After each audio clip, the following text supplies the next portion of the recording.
on the website. The only pictures up is the most wanted on street corner. Here we go.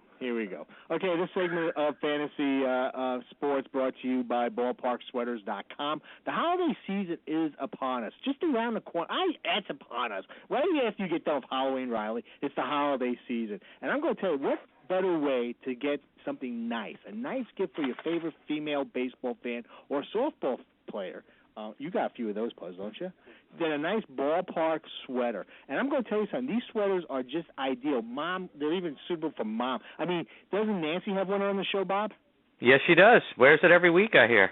Yeah, definitely. So you can go to ballparksweaters.com. That's ballparksweaters.com. The guys say there's some beautiful models on there, too, so you can get the different sizes that you want to get for your wife, your girlfriend, your mom, whoever, and say you heard about it on Spadora on Sports, and you're going to get $5 knocked off. Wow, that's pretty good. You guys. So in other words, you're saving them $5. Big savings. Coupons are important today in this tough economy. Okay, fantastic. And go to ballparksweaters.com and mention Spadora on Sports, and you get $5 knocked off. That's a pretty good deal. Yeah, I hear John. I agree. I agree 100%. Great deal. John, great deal. John, that's what I love about you, man. You agree on everything, you know what I mean? Okay.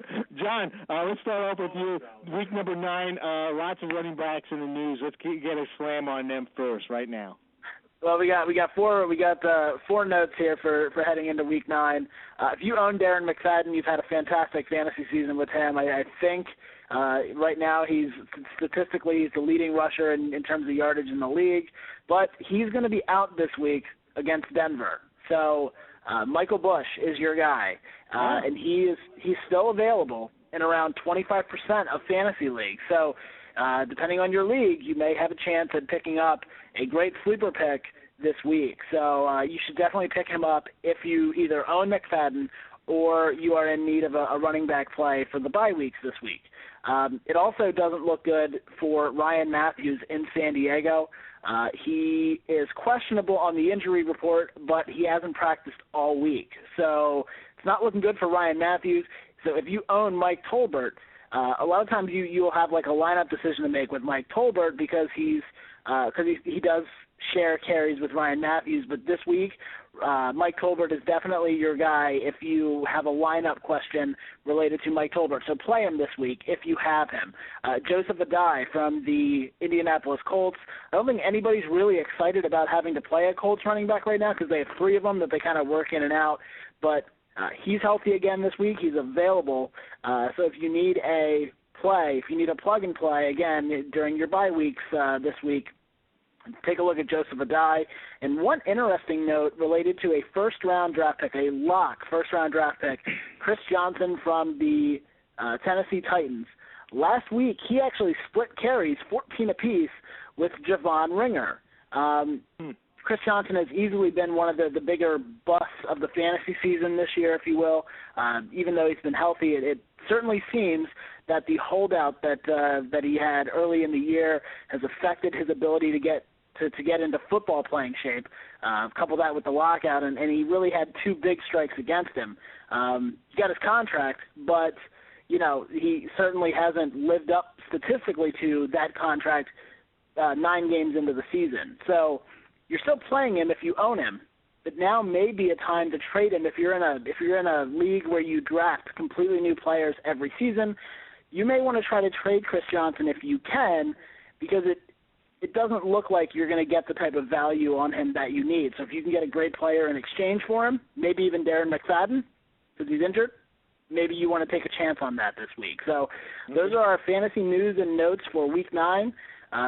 Play Michael Bush, play Mike Tolbert, play Joseph Adai if you need to, and keep an eye on Chris Johnson and trade him if you have that opportunity. Okay.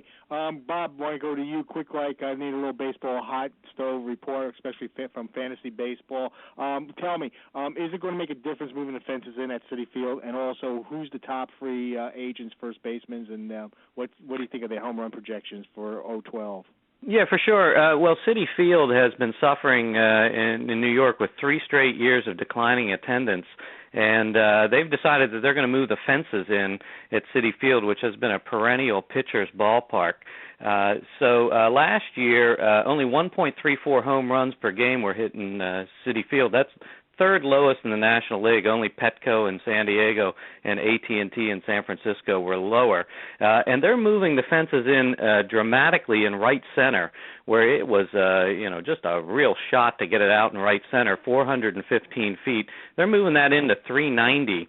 And we took a look at, the projections for 2012 and the Mets players and who really has power to that right center. And the guy that jumps out at us is David Wright, the third baseman. He's only 29 years old. He did not have a good year in 2011. He only hit 14 homers and hit 255. But he's a guy who hit over 30 homers and batted over 300 for 3 consecutive years from 07 to 09.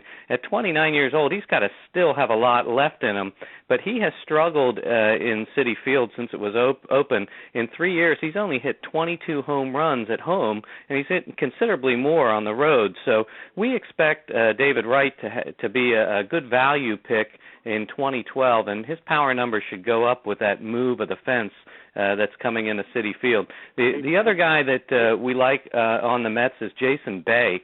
It's hard to remember. I mean, this guy's only hit 18 homers in each of the last 2 years, but in 09 with the Red Sox, 36 homers and 119 RBIs. Now, he's 33 years old, but at 33, he should have a lot left in the tank, so we think he's going to have a big year as well with the fences coming in at Citi Field. Hey, Bob, listen, tell you, what's going on? I got to take a commercial break. We'll bring you right back. You can sign off with me as we wrap up the fantasy sports. How does that sound? Sounds good.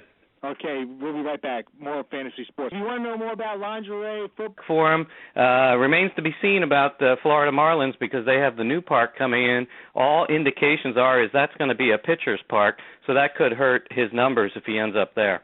Okay, guys, listen, I got a break. The show's almost over with. And, John, quickly, one last thing. Give me lingerie fantasy football.